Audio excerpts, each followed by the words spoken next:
Hello दोस्तों, please आप लोगों से रिक्वेस्ट है चैनल को लाइक और सब्सक्राइब जरूर करें। संतरी को गली में रात के 1 बजे किसी के कदमों की आहट सुनाई दी तो वह चौंक उठा। उसने उसी ओर लपकते हुए कौन है की तेज आवाज उछाली, फिर एक झन्नाटेदार सीटी बजा दी। संतरी और सीटी की आवाज सुनकर वह साया जरा तेजी से आगे बढ़ने लगा। संतरी भी सावधानी से उस साय की ओर बढ़ा। अचानक वह साया तेजी से एक दरवाजे के सामने जा खड़ा हुआ, फिर उसने घबराहट में दरवाजे पर दस्तक दी।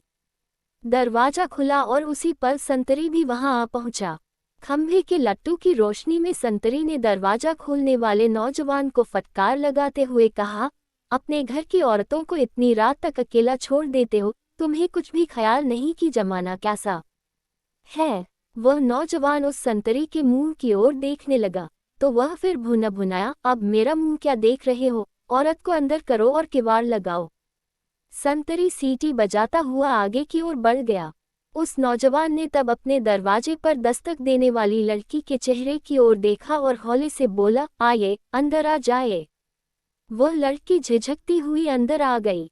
नौजवान ने एक पलंग की ओर इशारा करते हुए कहा, अगर आपको रात भर यहीं रुकना है तो पलंग पर आराम से सो सकती है। इतना कहकर वह दूसरे कमरे की ओर बढ़ गया।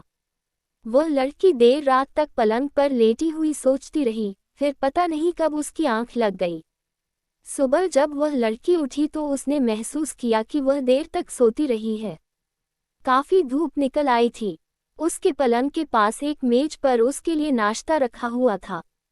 उसी पल वह नौजवान वहां आ गया। उसने लड़की को गुस्लखाने का रास्ता बताया। नहा धोकर वह लड़की नाश्ता करने लगी, फिर बोली, आपने तो ये भी नहीं पूछा कि मैं कौन हूँ और कहाँ से आई हूँ। आपने अनजान लड़की पर भरोसा कर उसे ऐसे ही शरण दे दी। उस लड़की की बात सुनकर वह नौजवान हंसा, फिर धीमे से बोला, रात को तुम्हारे चेहरे से लग रहा था कि तुम आफत की मारी हो। तुम कौन हो और कहाँ से आए हो, ये तो अब तुम खुद ही बताओ। उस लड़की के चेहरे पर उदासी छा गई। वह पल भर को चुप रही, फिर हिम्मत बटोर कर बोली, मैं अच्छी नहीं हूँ, मैं एक कालगल हूँ, यानी अपना जिस्म बेचती हूँ। एक रात के मैं 400 से 500 रुपये कमा लेती हूँ। मेरे कुछ बंदे ग्राहक हैं जो फोन करके मुझे बुला लेते हैं। कल रात जिस ग्राहक ने बुलाया था उसने कुछ ज्यादा ही वक्त ले लिया, इसीलिए इस गली को पैदल ही पार कर रही थी कि संतरी पीछे लग गया। मजबूर होकर आपके घर पर दस्तक दे डाली।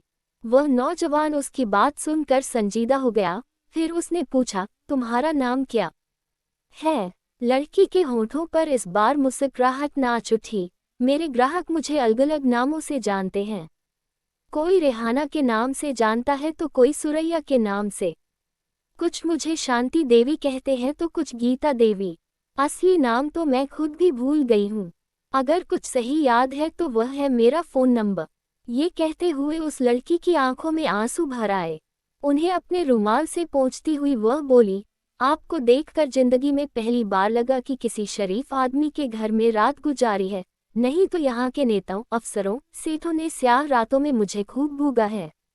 मुझे कच्ची उम्र से ही फांस लिया गया था। अच्छा, अब मैं चलती हूँ।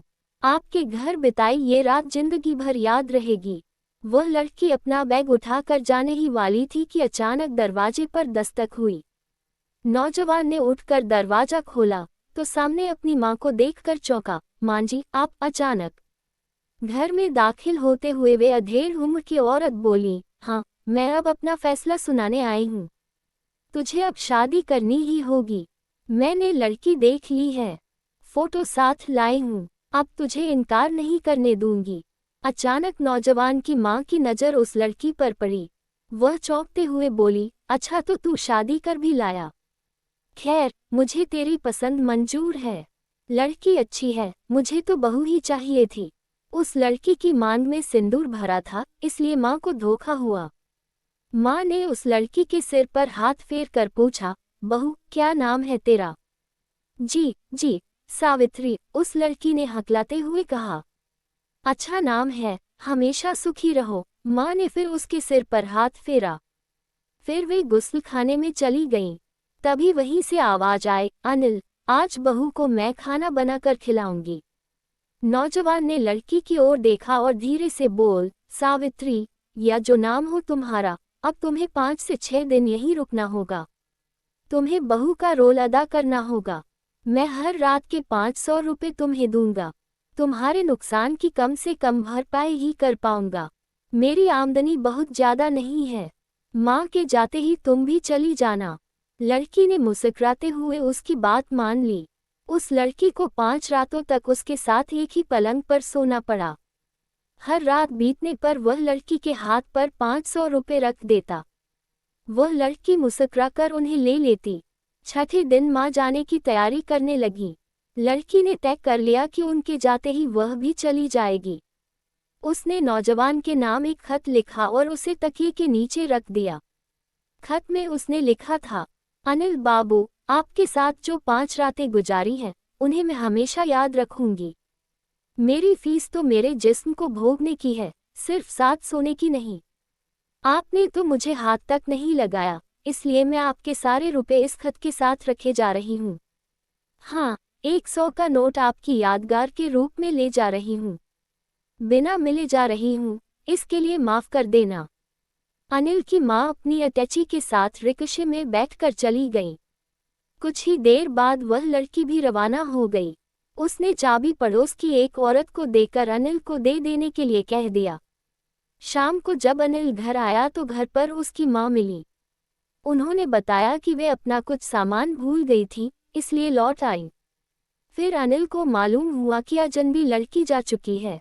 वह कुछ उदास हो गया। माँ ने कहा, तकिए के नीचे तेरी किराए की बीवी का खत रखा है, उसे पढ़ ले। माँ की बात सुनकर अनिल का शर्म से सिर झुक गया। फिर वह खत पढ़ने लगा। अगले दिन सुबह सुबह उस लड़की के दरवाजे पर दस्तक हुई। दरवाजा खोलने पर उसके मुंह से अचानक ही निकल गया, मां जी आप?